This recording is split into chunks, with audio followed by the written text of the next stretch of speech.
এটা হলো আরবিতে রজব মাস। এই মাসে আল্লাহ রাব্বুল আলামিন তার প্রিয় বন্ধু আমাদের প্রিয় নবী মুহাম্মদুর রাসূলুল্লাহ সাল্লাল্লাহু আলাইহি সাল্লামকে তার নিকটে নিয়ে লম্বা একটা সময় তার কাছে রেখে আমাদের জন্য কিভাবে জান্নাত পেতে পারি, কিভাবে জাহান্নাম থেকে মুক্ত হতে পারি, সেজন্য কিছু আমল বন্দেগী ইবাদত আমাদের জন্য তার বন্ধুর মাধ্যমে দান করেছে, বলেন সুবহানাল্লাহ। এটা হলো সেই মেরাজের মাস।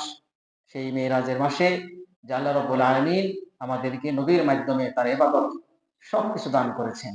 তার মধ্যে সর্বোত্তম ইবাদত হলো ৫ ওয়াক্ত নামাজ, বলেন সুবহানাল্লাহ। এই রকম ভাবে নবী আলাইহিস সালাতু ওয়াস সালাম ৪০ বছর বয়সে নবুয়ত লাভ করেছেন। ৪০ বছর বয়স পর্যন্ত তিনি কাফেরদের পক্ষ থেকে কোনো প্রকার নির্যাতনের শিকার হন নাই। ৪০ বছর বয়স পর্যন্ত কাফেররা তাকে খুব আদর করেছে, ভালোবেসেছে, মহব্বত করেছে। আর নবীও যা বলেছে তারা তাই শুনেছে। যখন ৪০ বছর পরে আল্লাহ নবীর কাছে আল্লাহ তাআলা ওহী পাঠালেন, কোরআন পাঠালেন, নবুয়ত দিলেন। এবার আল্লাহ বলেন, নবী হে, এখন ৪০ বছরের জীবনে যেভাবে চলেছ ওইভাবে চলার আর সুযোগ নাই। এখন থেকে এক আল্লাহর দাওয়াত দাও, এক ইলাহি বিশ্বাসী হতে হবে, অন্যথায় মুক্তি পাওয়ার দ্বিতীয় কোনো রাস্তা আর পৃথিবীতে নাই। সুবহানাল্লাহ। নবী আলাইহিস সালাতু ওয়াস সালামকে কাফেরেরা বেঈমানেরা খুব ভালোবাসতো।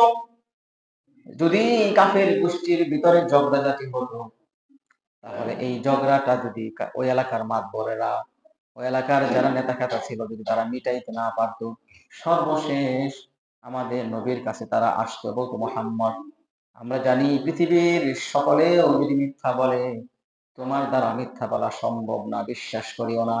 সুতরাং তুমি আমাদের বিচার করে দাও, যেটাই রায় দিবা আমরা কোনো অজুহাত ছাড়াই সেই রায়টা মেনে নিব। সুবহানাল্লাহ।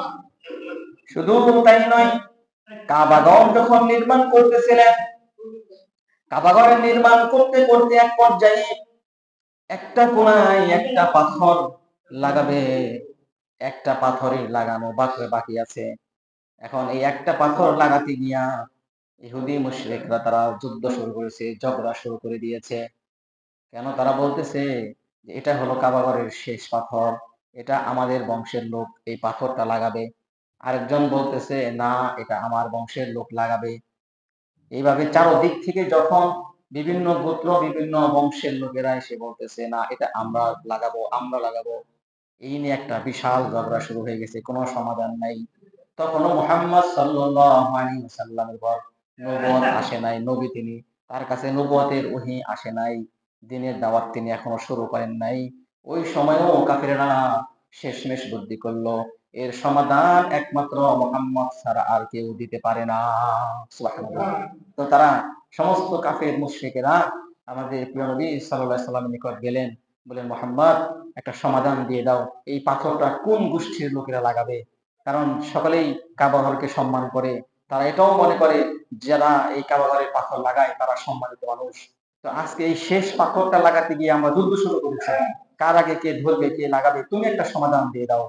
তো মুহাম্মদ সাল্লাল্লাহু আলাইহি ওয়াসাল্লাম সেখানে গেলেন, গিয়ে তিনি একটা চাদর বিছালেন, চাদরের উপরে নিজে হাতে সেই পাথরটা তিনি রাখলেন। রাখার পরে বললেন, যত গোত্রের লোক আছো সকলে মিলে চাদরের কোনা কোনা ধরো। চার কোনায় ৪ জন, মাঝখানে আরো ২ জন ধরলেন। এরকম যত মানুষ ছিল তাদের গোত্রের প্রধান যিনি ছিলেন তাদেরকে দিয়ে চাদরের এক একটা সাইড ধরালেন। তার মানে লম্বা একটা চাদর, বড় একটা চাদর, সকলেই কিছু কিছু কিছু করে ধরতে পারলো। আবার যখন এই চাদরটা নিয়ে পাথর সহ কাবার সামনে গেলেন, নবীজি নিজে হাতে পাথরটা কাবায় লাগিয়ে দিলেন। সকল কাফের মুশরিকরা খুশি হয়ে গেল যে এত সুন্দর সমাধান কেন আমরা দিতে পারি না। যখন তিনি হাত দিয়ে উঠালেন, তাদেরকে শুধু চাদরটা ধরালেন আর বললেন, দেখো এখন সবার ধরা হয়ে গেছে, কার হাত দিয়ে লাগাবেন, আবার না ঝগড়া লেগে যায়, বরঞ্চ তোমরা এটাকে নিয়ে ওখানে দাও, আমি আমার হাত দিয়ে লাগাই। তখন সকলেই সন্তুষ্ট হয়ে গেল, মুহাম্মদ, কত সুন্দর সূক্ষ্ম একটা সমাধান তুমি করে দিলা, এই জন্যই তুমি সত্যবাদী, তুমি চিরন্তন বিশ্বাসী, তুমি একমাত্র আমাদের মাঝে সবচেয়ে শ্রেষ্ঠ ব্যক্তি, বলেন সুবহানাল্লাহ। এইরকম ভাবে তারা সর্বদা সকল কাজে যখন কোনো সমাধান না পেত, আমাদের নবীর কাছে তারা দৌড়িয়া যাইত সমাধান নেওয়ার জন্য। এই নবী যখন 40 বছর পরে তার কাছে নবুয়ত আসলো, আল্লাহ বলেন, হে নবী, কুলু লা ইলাহা ইল্লাল্লাহ, এখন থেকে বলো আল্লাহ ছাড়া আর কোনো মাবুদ নাই, আর মুহাম্মাদুর রাসূলুল্লাহ, মুহাম্মদ হলো একমাত্র তোমাদের উপরে আল্লাহর পক্ষ থেকে মনোনীত নবী। সুতরাং আল্লাহ যা হুকুম করেছেন মুহাম্মদ সাল্লাল্লাহু আলাইহি সাল্লাম তা পালন করেছেন, আর আমাদেরকে পালন করতে বলেছেন। আর আল্লাহর হুকুম নবীজির তরিকা অনুযায়ী তিনি যেভাবে পালন করেছেন, যেভাবে আমাদেরকে আদেশ করেছেন, আমল করতে বলেছেন, আমরা যদি আমাদের কষ্ট স্বীকার করে দুঃখ যন্ত্রণার মাঝেও যদি সেইভাবে সেই আমলগুলো করতে পারি, তবে আমরা সফল কাম। কিয়ামতের দিন কোটি কোটি মানুষের সামনে আমার নবী বলবে, এই তো আমার উম্মত, যিনি 1000 বছর পরেও নবীর কথা ভুলে নাই। সুবহানাল্লাহ। তাহলে যে উম্মত হাজার হাজার বছর পরে হাজার হাজার মাইল দূর থেকে নবীকে ভুলে নাই, সেই নবী কেমন করে আমাদের কিয়ামতে ভুলে যাবে বলেন? তিনি আমাদের ভুলবেন না। কঠিন কিয়ামতের দিন নবীজি যখন সুপারিশ করবেন, সুপারিশ করতে যাচ্ছেন, এমত অবস্থায় সমস্ত মুসলমানেরা নবীজির দিকে দৌড়ে যাবেন, নবীজির কাছে গিয়ে তার সুপারিশ কামনা করবেন, আর বলবেন, হে নবী, আমি আপনার উম্মত, অমুক দেশের উম্মত, অমুক উম্মত। নবী বলবেন, দাঁড়াও, আমি দেখে নেই তোমাদের মাঝে আমার উম্মতের সিল আছে কি নাই। সুবহানাল্লাহ। তো নবী আলাইহিস সালাতু ওয়াস সালাম মা আয়েশা সিদ্দিকা রাদিয়াল্লাহু তাআলা আনহার সাথে কথা বলতেছিলেন। তিনি বলতেছিলেন, কঠিন কিয়ামতের দিনে যখন কিনা পৃথিবীর শুরু থেকে শেষ মানব পর্যন্ত সকলেই হাজির হবে, সকলেই যখন হাজির হবে, সমস্ত মানুষ উলঙ্গ অবস্থায় থাকবে, কোনো কাপড় চোপড় থাকবে না, এবং এই অবস্থায় তাদের বিচার হবে, তারা হাসরে উঠবে। আয়েশা বললেন, নবী হে, কি লজ্জার কথা! কিয়ামতের দিন নারী এবং পুরুষ সকলেই উলঙ্গ অবস্থায় থাকবে, এতে কি শরম করবে না? মানুষ কি মানুষকে দেখবে না? নবীজি বলেন, সেই দিন এমন কঠিন অবস্থা হবে যে কেউ কারো দিকে তাকানোর সুযোগ পর্যন্ত পাবে না। সুবহানাল্লাহ।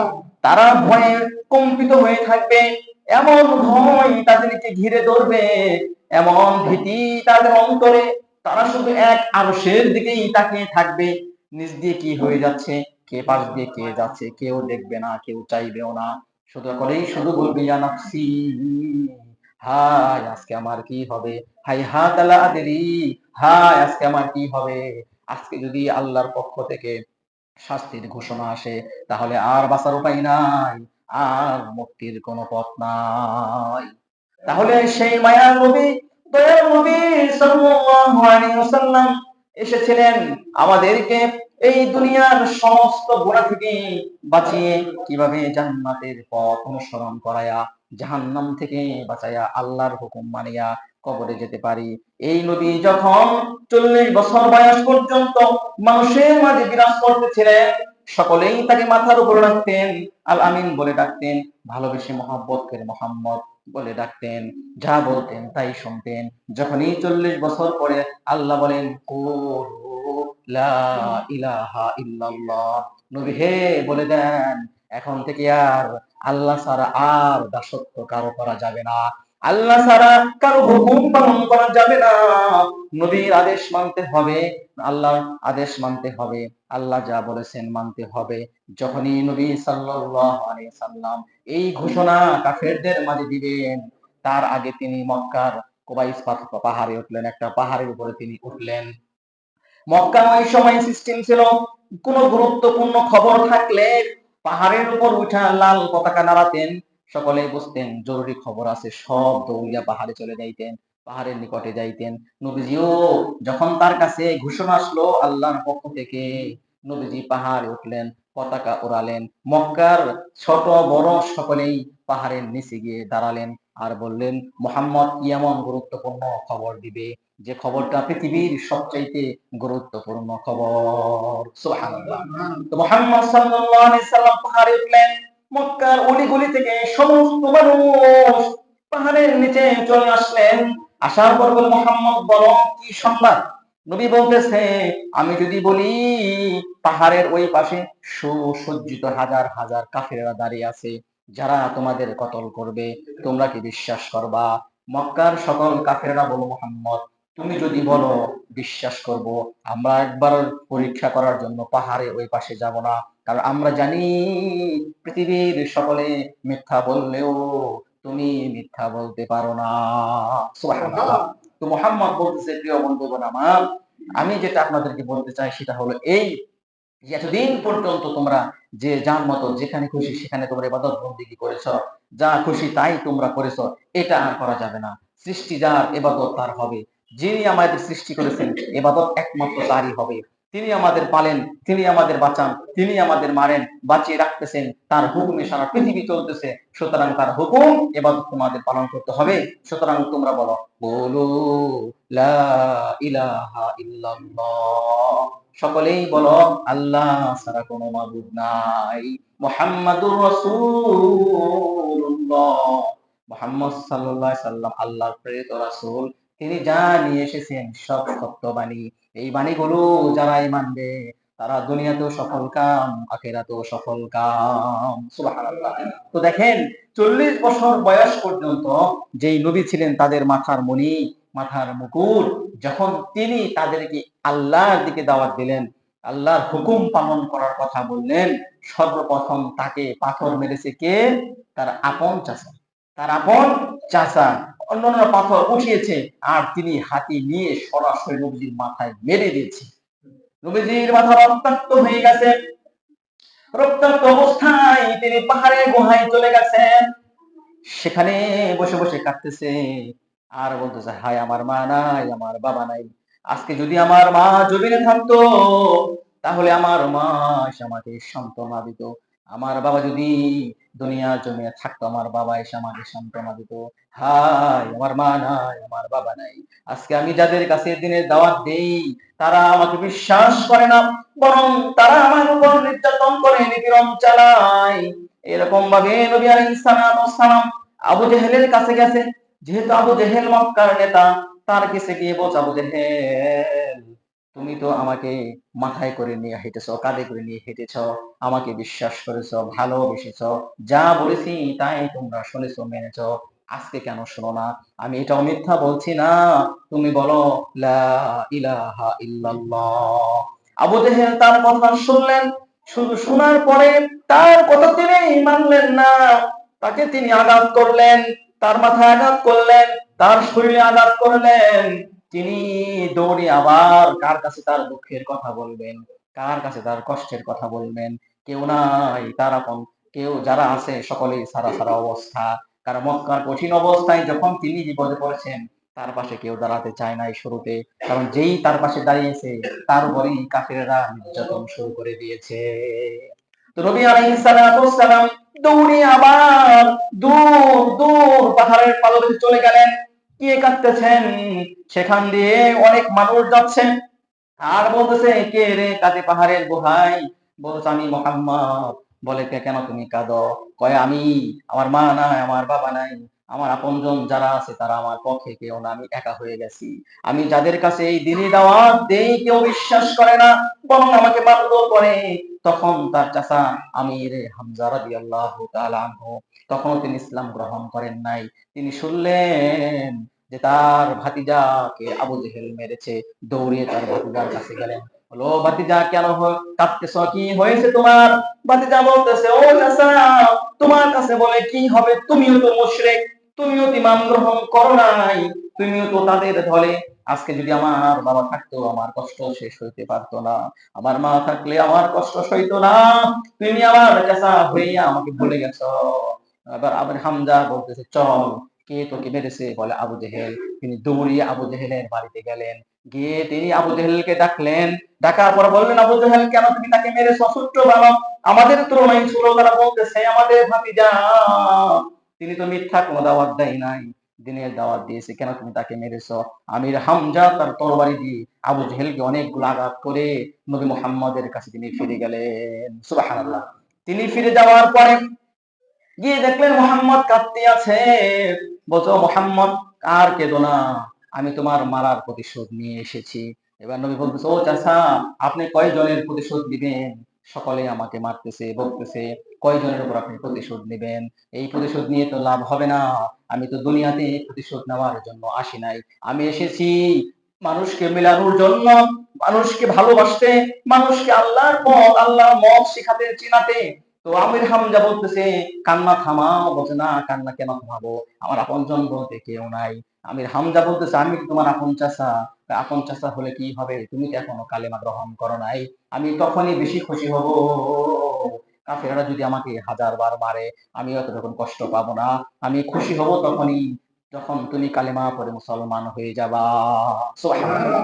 আমির হামজা রাদিয়াল্লাহু তাআলা আনহু বললেন, মুহাম্মদ, এই যদি হয় তোমার খুশির কারণ, তাহলে আমার হাতটা তোমার হাতে দিলাম, আমাকে পরে দাও লা ইলাহা ইল্লাল্লাহু মুহাম্মাদুর রাসূলুল্লাহ সাল্লাল্লাহু আলাইহি সাল্লাম। তো নবী মুহাম্মদ দয়ার নবী, তিনি কখনোই তার শত্রু পক্ষের কাছ থেকে প্রতিশোধ গ্রহণ করেন নাই। তাকে কত শত আঘাত করা হয়েছে, কত গালিগালাজ, কত কিছু, কত ভাবে তাকে অপদস্থ করা হয়েছে, মাগার তিনি কখনো প্রতিশোধের নেশায় তার দিলকে শক্ত করে রাখেন নাই, হিংসা বিদ্বেষ তার অন্তরে রাখেন নাই। তিনি চেয়েছেন কিভাবে এই পথ ভোলা উম্মতকে পথের সন্ধান দেওয়া যায়। মানুষের প্রতি তার অনেক দয়া, অনেক মায়া, অনেক ভালোবাসা। শত নির্যাতনের পরেও তিনি মানুষদেরকে প্রতিশোধ মানুষের কাছ থেকে তিনি প্রতিশোধ নেন নাই। তিনি যখন হিজরত করবেন, তিনি যখন মক্কা থেকে মদিনায় হিজরত করবেন, কাফিরেরা চারদিক ঘেরাও করে ফেলেছে, ঘটনা আমরা সকলেই জানি। এবং তিনি যখন মক্কা থেকে বের হয়ে গেলেন, এবার কাফিরেরা সকলে ঘোষণা করলো, যে ব্যক্তি মুহাম্মদ সাল্লাল্লাহু আলাইহি সাল্লামকে ধরে আনতে পারবে, তাকে এই মক্কার 100 লাল উট উপহার দেওয়া হবে। নাউজুবিল্লাহ। তখনকার সময়ের 100 লাল উট, এখনকার সময় 100টা মানে প্রাইভেট কার, তার চেয়ে তখন মূল্যবান বেশি ছিল। তো অনেক কাফিরেরা চিন্তা করলো, হ্যাঁ, যদি মোহাম্মদকে ধরতে পারি তাহলে 100 লাল উট পাবো। তো ওই সময়ের মধ্যে একজন কাফির ছিল সুরাকা, তিনি তখনও দিন গ্রহণ করেন নাই, তিনি খুব দ্রুত ঘোড়া চালাতে পারতেন। তো তিনি বললেন, আমি পারবো। বলে, ঠিক আছে, যাও, যদি ধরে আনতে পারো তাহলে তোমাকে 100 লাল উট উপহার দেওয়া হবে। এবার সুরাকা তার দুরন্ত ঘোড়া নিয়ে তিনি দৌড়াতে শুরু করলেন। দৌড়াতে দৌড়াতে গিয়ে একদম মুহাম্মদ সাল্লাল্লাহু আলাইহি সাল্লামের কাছাকাছি যখন চলে গেলেন, আল্লাহর কুদরতে সুরাকার ঘোড়া মাটিতে ডেবে গেল। সুবহানাল্লাহ। হাঁটু পর্যন্ত ঘোড়াটা ডেবে গেল। তো সুরাকা বলে, ও মুহাম্মদ, আমি তোমাকে ধরতে আসছিলাম, প্রিয় মুহাম্মদ, আমাকে মাফ করে দেওয়া যায় না? আমি তো তোমাকে ধরতে আসছিলাম, ঘোড়া তো ডেবে গেল। মুহাম্মদ বলে, ঠিক আছে, যাও, মাফ করে দিলাম। যখন তিনি মাফ করে দিলেন, আল্লাহর কাছে দোয়া করলেন, আল্লাহ তাআলা তাকে সেখান থেকে উঠিয়ে দিলেন। যখন তিনি উঠলেন, চিন্তা করলেন, 100 লাল উটের লোক কেমনে সারি, আরেকটা সুযোগ নিয়েই দেখি না, হতে পারে এমনিতেই ঘোড়া মাটিতে ডেবে গেছে। তখন তিনি আরেকবার নবীর পিছনে ছুটলেন। আবার যখন কাছাকাছি গেলেন, আবার তার ঘোড়া মাটিতে ডেবে গেল। বলো, মুহাম্মদ, ভুল করেছি, ক্ষমা করে দাও, আমি আর এই ভুল করব না। নবী বললেন, যাও, তোমাকে এইবারও ক্ষমা করে দিলাম। সুবহানাল্লাহ। যখন তিনি মাটি থেকে উঠলেন, আবার শয়তানে তার ভিতরে বুদ্ধি দিল, ভাই, 100 লাল উট যদি পেয়ে যাও, তোমার জীবন ধন্য হয়ে যাবে। আবার তিনি লোভের কারণে আবার মুহাম্মদের পিছনে দৌড়ালেন। এবার তিনি তার ঘোড়া সহ, তিনি সহ মাটির দিকে ডাকতে শুরু করলেন। ডেবে যাবে ভাই, ডেবে যাবে এমন অবস্থা। এবার বল, মুহাম্মদ, এবারের মতো কি আমাকে মাফ করা যায় না? সুবহানাল্লাহ।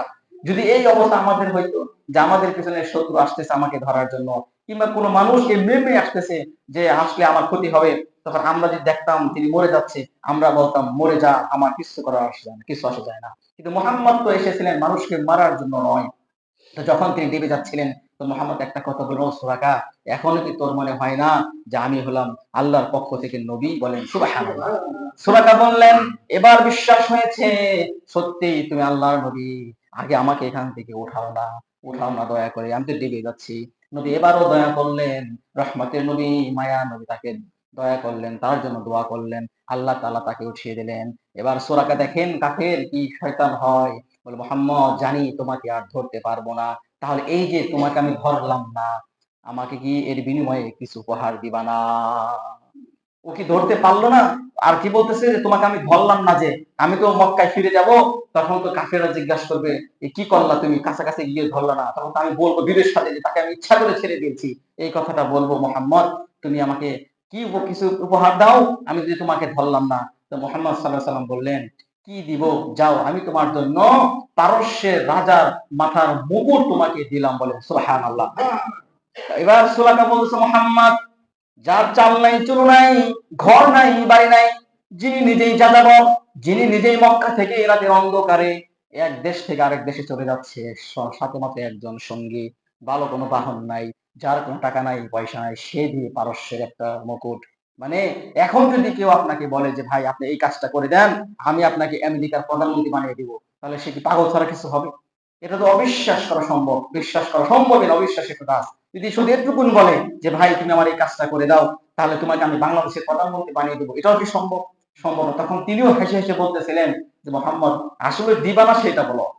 পারস্যের, তখন পারস্য ছিল সেই সময়ের সবচেয়ে সুপার পাওয়ার। বর্তমান আমেরিকা রাশিয়া যেমন সুপার পাওয়ার, সারা পৃথিবী তারা চালায়, সে ওই সময় পারস্য ছিল আমেরিকার পৃথিবীর সুপার পাওয়ার, তারা সারা পৃথিবী শাসন করতো। তো মুহাম্মদ সাল্লাল্লাহু আলাইহি সাল্লাম এই কথাই বললেন। এরপর আরো কিছু কথা হলো। কথা হওয়ার পরে তিনি অবশেষে মুহাম্মদ সাল্লাল্লাহু আলাইহি সাল্লামের হাতে হাত রেখে কালেমা পড়ে মুসলমান হয়ে গেলেন। সুবহানাল্লাহ। কিন্তু তার মনে ওই একটা কথা গেঁথে আছে যে নবী বলছে আমাকে পারস্যের রাজার স্বর্ণ খচিত হীরক খচিত মুকুট দান করবে, এটা কেমনে সম্ভব? তো যাই হোক, নবীজি মদিনায় গেলেন, আবার বিজয় বেশে মক্কায় আসলেন, তিনি তার শাসন চালালেন, দুনিয়া থেকে চলে গেলেন। এরপরে হযরত আবু বকর সিদ্দিক রাদিয়াল্লাহু তাআলা আনহু বাদশা হলেন, রাজা হলেন, তিনি শাসন করলেন, তিনিও দুনিয়া থেকে চলে গেলেন। সুরাকা বয়স অনেক হয়ে গেছে, বুড়া হয়ে গেছে। এরপরে ক্ষমতায় আসলেন আমিরুল মুমিনিন হযরত ওমর ফারুক রাদিয়াল্লাহু তাআলা আনহু, বলেন সুবহানাল্লাহ। তো এমন ওমর ফারুকের জমানায় পারস্য বিজয় হয়ে গেল। পারস্যরা যখন মুসলমানদের সাথে যুদ্ধ করার জন্য প্রস্তুতি নিচ্ছিল, ওমর ফারুকের জমানায় পারস্য তারা বিজয় করলেন। বিজয় করার পরে ওমর ফারুক চেয়ারে বসে আছেন, বসে আসে দেখতেছে যে পারস্যের বিজয় হওয়ার পরে সেখানে যত গনিমত সম্পদ আছে সব ওমর ফারুকের পায়ের নিচে আসতেছে, এখানে এইটা এখানে এটা। হঠাৎ তিনি দেখতে পেলেন তার পায়ের কাছে সেই পারস্যের রাজার মাথার মুকুটটাও চলে আসতে, বলেন সুবহানাল্লাহ। এবার তিনি বলছেন কি আছে মন, যাও সুরাকারে ডেকে নিয়ে আসো। সুরাকারে ডেকে নিয়ে আসলেন। এসে আসার পরে বলেন কেন ডেকেছ? বলে দেখো তো এটা কি? এটা তো পারস্যের রাজার মুকুট।